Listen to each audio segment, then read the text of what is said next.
Shavuot Taf Kaf Bet et Kaf Gimel. On s'approche de la fête de Shavuot dans pas longtemps, dans quelques jours. On rentre dans le portail de cette fête spéciale où on fête le fait que Hachem nous a choisi en tant que peuple et il nous a donné sa Torah qui a changé pour toujours notre vie et la vie du monde entier. Dans notre Gemara, on voit un impact direct de ce Mahamad al-Sinaï qui a en fait une halakha qui existe jusqu'aujourd'hui, mis à part toutes les mitzvot et toute la Torah qu'on a reçue. Il y avait là-bas une shvuah. On a fait tous un serment de faire tout ce que la Torah nous ordonne. Et de là,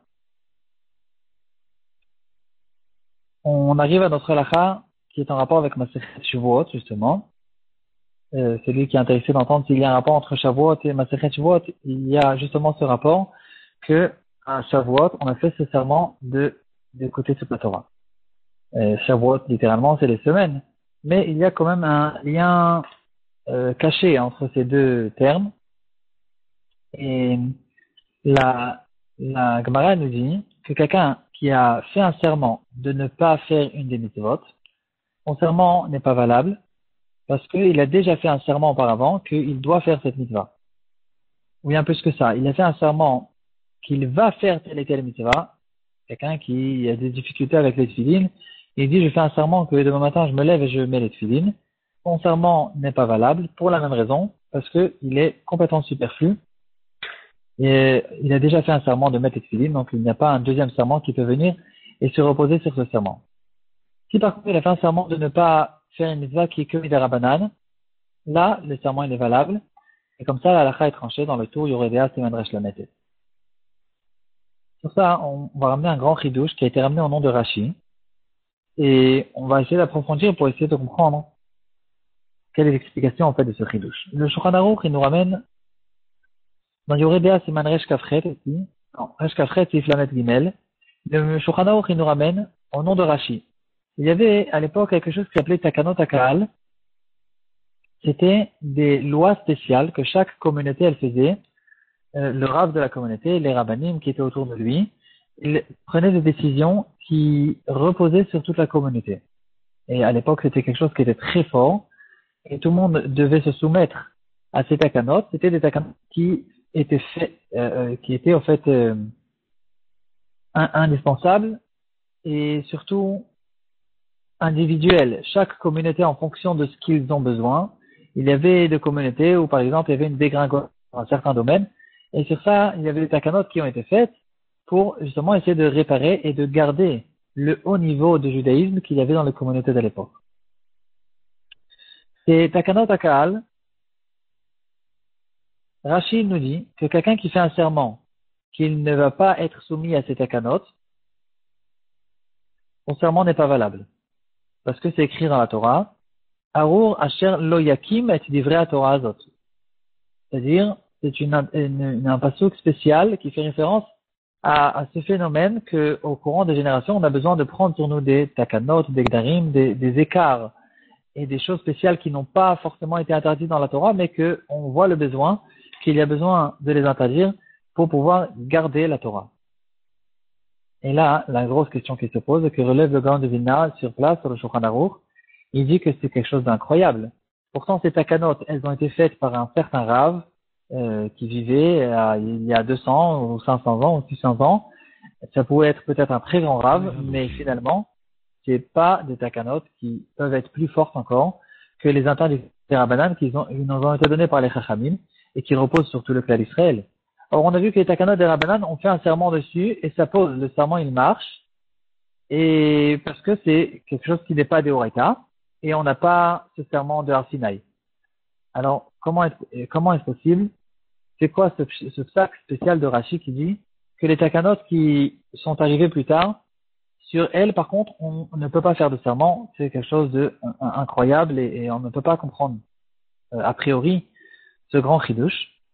On va donner une explication qui va donner éclaircir ce sujet de manière très très très belle, incroyable. On va retourner à la base des Isurim et des Rabbanan. Il y a une grande marloquette entre le Rambam et le Ramban sur les interdictions et les mitzvot midei Rabbanan. Ça se trouve dans le Sefer HaMitzvot. Le Rambam, il a fait, en tant qu'introduction au Sefer Yad HaChazaka, il a rédigé, il a résumé toutes les mitzvot, Midoraita et Midirabanan, et avant de résumer, il a fait des shorashim, c'est-à-dire les racines des choses, et il nous donne 10, je pense, ou 12 règles générales, ce qui rentre dans le décompte des 613 mitzvot, et ce qui ne rentre pas dans le décompte des 613 mitzvot. Alors, une de ces explications, une de ces choses, c'est que le Rambam, il nous dit que quelqu'un qui transgresse une interdiction Midirabanan, ça ne rentre pas dans le compte des 613 mitzvot. Par contre, le Rambam, il pense lui-même que quelqu'un qui fait une interdiction, qui transgresse une interdiction Midirabanan, dans toute interdiction Midirabanan, il y a aussi l'interdiction Minatora. Parce que la Torah, elle nous a dit elle-même, Lo tasur minadavar asher yagidu lecha yamin usmol, ne tourne pas ni à droite ni à gauche de ce que les Chachamim vont te dire dans le futur. Et on voit ici que ce passage qui nous dit clairement qu'il faut écouter les Chachamim. Le Ramban n'est pas d'accord avec ça, et il dit que non. Dans les interdictions Midrabanan, il n'y a qu'une interdiction Midrabanan, il n'y a pas dedans un Issur Minatora. Une grande marloquette entre le Rambam et le Ramban. Et beaucoup de Khamim essayent d'expliquer la vie du Rambam qui apparemment il n'est pas compréhensible parce on connaît tous, même au point de vue de la halakha, qu'il y a beaucoup de différences entre les mitzvot qui sont Minatora et les mitzvot Midrabanan. On connaît tous la règle générale. Si je suis dans un cas de doute, dans un Doraïta, je dois être Mahmir, dans un Derabanan, je peux être Mekel. Alors, ici, déjà, avec cette règle, on ne comprend pas le Rambam, parce que si, dans toute interdiction des Rabbanan, dans toute mitzvah des Rabbanan, il y a aussi là-dedans un Doraïta, alors à cause de ce Doraïta, je devrais déjà être Mahmir. On ne pourrait jamais comprendre une différence qu'il y a entre les Doraïta et les Rabbanan.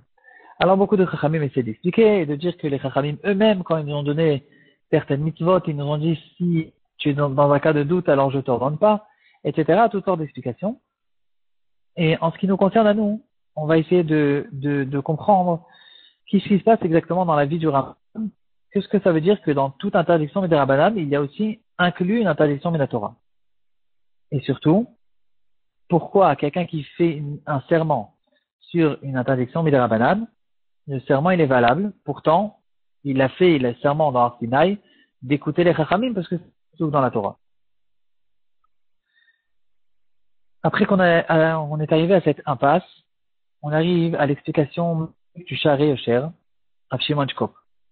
Sha'ar Aleph, Perek Zayin, il nous donne cette explication. Il nous dit, il faut savoir que dans les interdictions Midrabanan, il faut faire la séparation entre deux parties qu'il y a dans cette interdiction.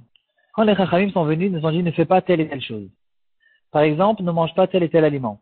Quelqu'un qui va manger cet aliment, il est en train de faire ici deux choses différentes. Premièrement, il a mangé un aliment qui est interdit. Cet aliment, il est interdit midirabanan. Deuxièmement, il a transgressé les paroles des Chachamim. Ça, cette deuxième chose, c'est une interdiction qui est minatora. Et donc maintenant, il faut savoir dans tous les cas, dans chaque halakha, est-ce qu'on est en train de cogner le premier din ou le deuxième din? Est-ce qu'il est en train de cogner, au fait, il est en train de contredire un comportement ou une action qui est une action sec que les Chachamim nous ont interdit, et je suis en train de la transgresser? Si je suis en train je suis en train de contrer contre cette partie-là de l'interdiction, je suis contre la partie qui est midei rabanan. Si par contre je suis en train de cogner complètement tout ce que les Chachamim ont dit, là, je cogne déjà un Deoraita. Donc, on va expliquer. Quand quelqu'un il fait un serment, le serment qu'on a fait, c'était un serment non seulement général, qui était d'accomplir toutes les mitzvot de la Torah, et il a, dans ce serment, inclus toutes les interdictions que la Torah nous a données. C'est-à-dire, quand j'ai fait un serment au Arsinaï et j'ai dit que je vais accomplir toutes les mitzvot de la Torah, je suis en train de dire que je ne vais pas manger de l'aigle, et je ne vais pas m'habiller de chatnez, je ne vais pas non plus frapper quelqu'un d'autre, et je ne vais pas prêter en ribit à un juif. En fait, je suis en train, dans ce serment, ils sont inclus toutes les interdictions qui ont été écrites explicitement dans la Torah. Par contre, dans ce serment, il n'y avait pas les interdictions qui sont arrivées plus tard par les Chachamim. Il y a juste une interdiction qui est, je vais écouter les Chachamim et je fais un serment sur le fait que je vais écouter les Chachamim. Et donc maintenant, on peut commencer à comprendre le Rambam qui nous dit que quand quelqu'un il fait une chouvoua, qu'il ne peut pas faire une mitzvah midirabanan, par exemple, il est en train de dire je fais un serment que je vais manger cet aliment qui nous a été interdit par les Chachamim. Il est en train ici de cogner quelque chose qui est une interdiction midirabanan parce que quand j'ai fait mon serment auparavant, j'ai pas fait mon serment sur cet aliment de maïs, par exemple, que j'ai acheté d'un maaret, que d'après les Chachamim, je dois lui refaire le maaser. Alors, il n'y avait pas encore cette interdiction à l'époque de la Torah, et je n'ai fait aucun serment sur cette chose-là. Si par contre, je fais un serment, et je dis, je ne vais pas écouter les Chachamim, un serment général contre les Chachamim, là, je suis en train de connaître déjà une interdiction qui est mise à la Torah, que la Torah elle-même nous a dit, Lotasuru Yaminusmol. Donc maintenant, après qu'on a compris cette chose-là, on peut revenir à la question du Gaon Vina. Comment est-il possible que quelqu'un qui fait un serment, qui ne va pas être soumis aux takanot des communautés, son serment n'est pas valable, et de l'autre côté, quelqu'un qui fait un serment qui va faire une interdiction midarabanan, son serment, il est lui valable. Et la réponse est la suivante. Comme ça nous explique aussi Rav Elchanan Wasserman dans Koret Yaharot. Il nous dit comme ça. On parle au fait ici de deux cas qui ne sont pas parallèles. Quand on a dit que quelqu'un qui a fait un serment de ne pas écouter les takanot, son serment il est général. Je ne suis pas soumis au Chachamim des générations.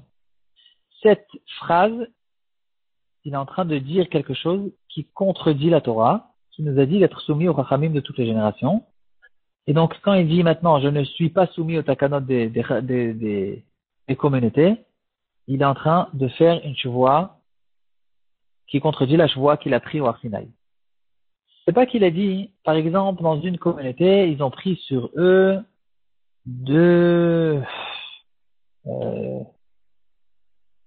j'ai pas d'exemple en tête, par exemple, dans une communauté en Hongrie, ils ont pris sur eux que les femmes ne se recouvrent pas la tête en perruque, ils se couvrent la tête qu'avec un foulard.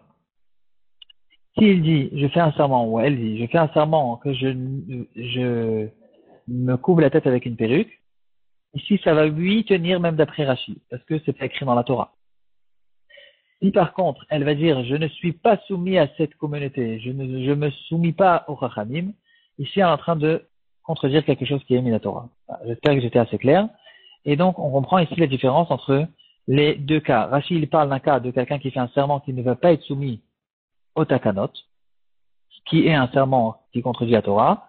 Et quand la Gemara nous parle de quelqu'un qui fait un serment sur une interdiction midarabanan, elle parle d'un cas de quelqu'un qui dit spécifiquement je vais manger cet aliment qui est interdit midarabanan. Ici, il n'est pas en train de contredire quelque chose qui est dans la Torah, et c'est pour ça que ça marche.